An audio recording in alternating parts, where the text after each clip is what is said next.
Thanks, darling. Just changing screens over onto my side. I'm on Ninja 8, same as Anna. Just move the chat box out of the way. Let's drop that down. Right. Let's just start with the where we are with the indices. And a couple of things to say. First of all, to highlight really the issues as we see them. Anna referenced it when she was talking about how we see this panning out over the next few days, maybe the next couple of weeks or so.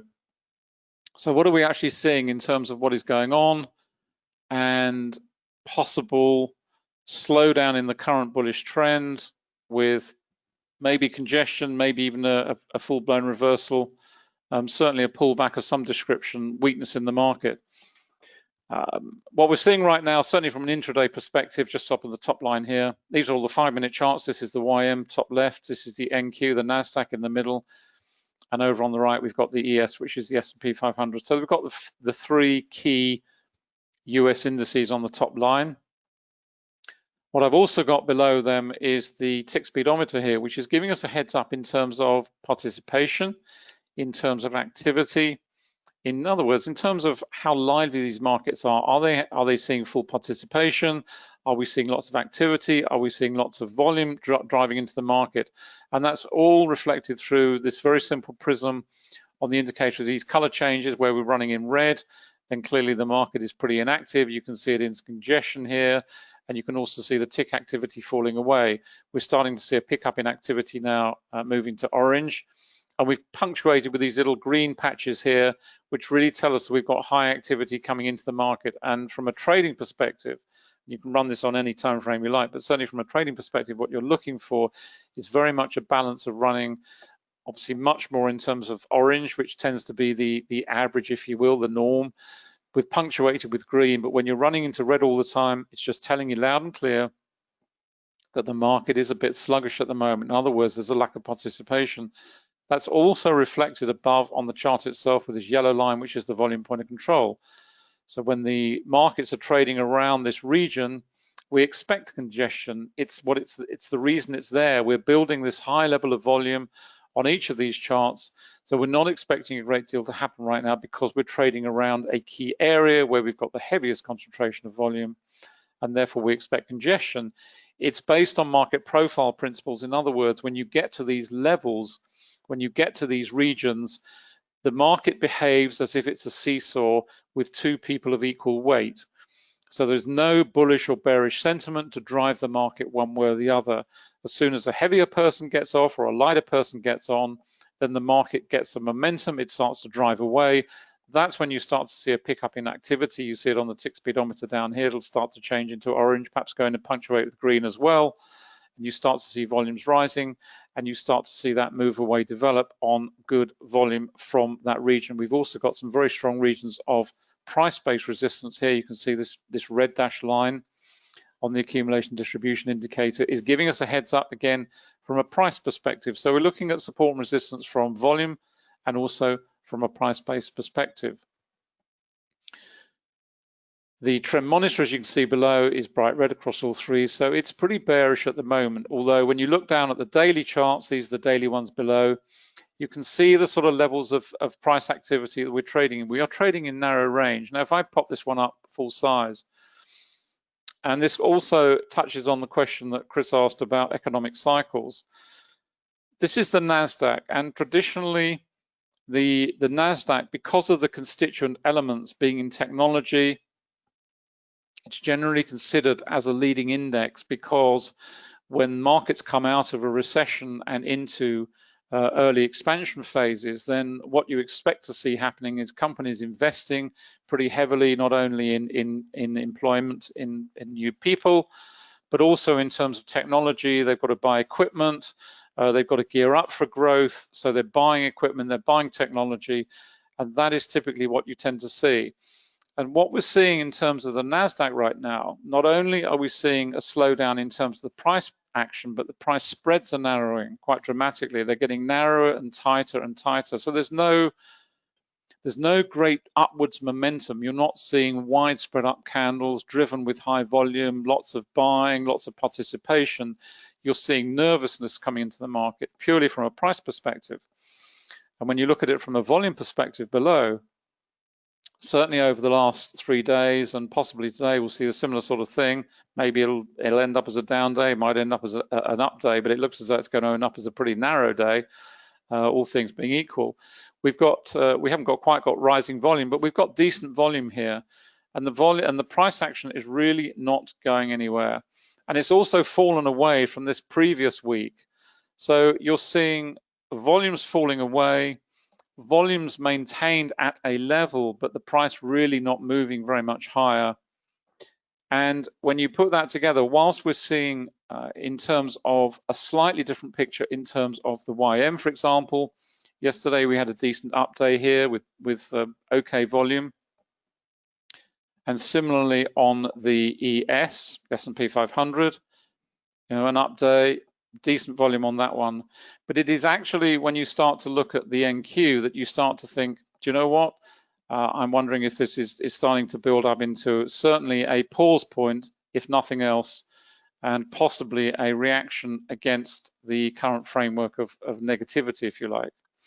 So that's what we see there in terms of just of the charts themselves. When you look at other factors, which Anna touched on, let me just pull this over. This is the VIX, which I'm sure some of you have seen before here. This is intraday. We saw this little spike up. This is on 1 minute. This is on 3 minute. This is on 5 minute. And this is the daily. So if I click on the daily, just pop that up full size so you can see it a little bit better. Just put that up there. This is on Trading View now we're on. Same sort of indicator. We've got the trend monitor at the bottom here. Sorry, that was the wrong one. Beg your pardon, I had the wrong one. Let's just go back to the 4. Go back onto the daily. That one, there we go. Okay, let's just pop that up. No, it doesn't want to know. Let's change it over here. It's easier. There we go. This is the daily chart for the VIX. And what is interesting about the VIX right now is that the level we are at, first of all, there's 2 issues. First of all, the VIX is not falling as quickly as one might expect, given the strength of the rally that we've seen. Yes, it's falling, but we are still trading around 25, 26. We are an awful long way from this level down here at 11 and 12, where we were not that long ago. In other words, you start to ask yourself the question, well, why is the VIX maintaining at this sort of level? And given that the VIX is based on the balance of puts and calls, it suggests that there's still an awful lot of puts out there that are being bought because traders in general are nervous about this particular rally and the genuine nature of the rally and the participation in the rally and what is likely to happen longer term, given the state of global economies right now, which will recover, but it's a question of how long it will take and what is going to happen to all those companies. Now, the pandemic has not affected everyone equally. There are some industries which have done really, really badly and are literally on their knees, whilst others have actually benefited. So it's not something you can throw a blanket over and say, well, the whole of the global economy is just going to collapse. It isn't. So it's a question of trying to understand which markets are likely to do well, have done well, and have survived, and those which are going to suffer badly. And that is really reflected in terms of the broader indices. So in terms of where the VIX is right now, it seems to be sitting up rather high.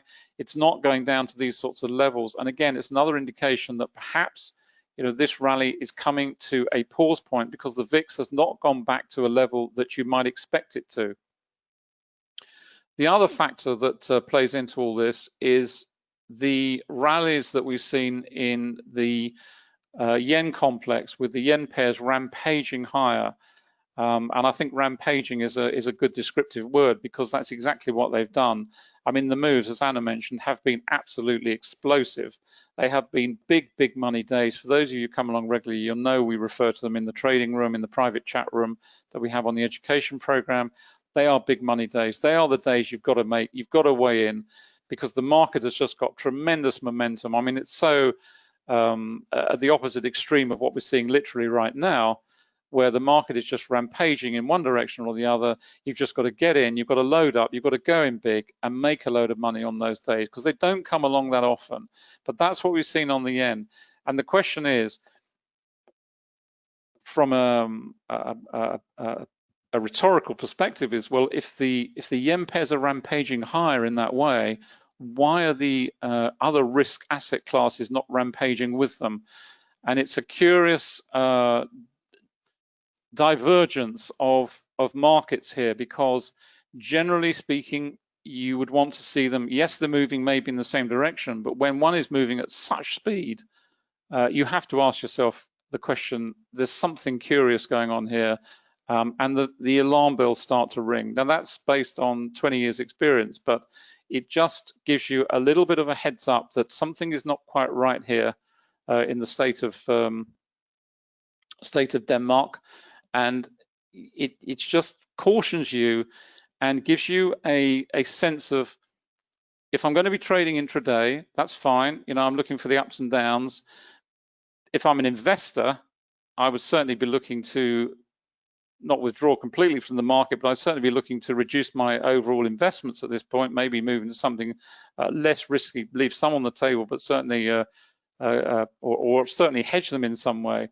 So that is the conversation, if you will, that, you know, is going on here. I'm sure is going on elsewhere, but it just hopefully gives you a flavor of what we look at every day.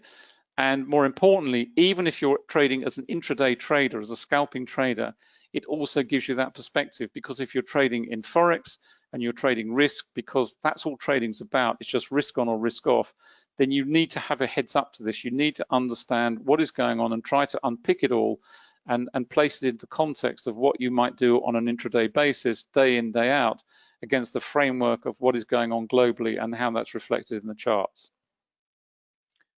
Just going to pause there for a moment. This move is starting to develop a little bit of momentum. It may break down into a decent move, we will see shortly.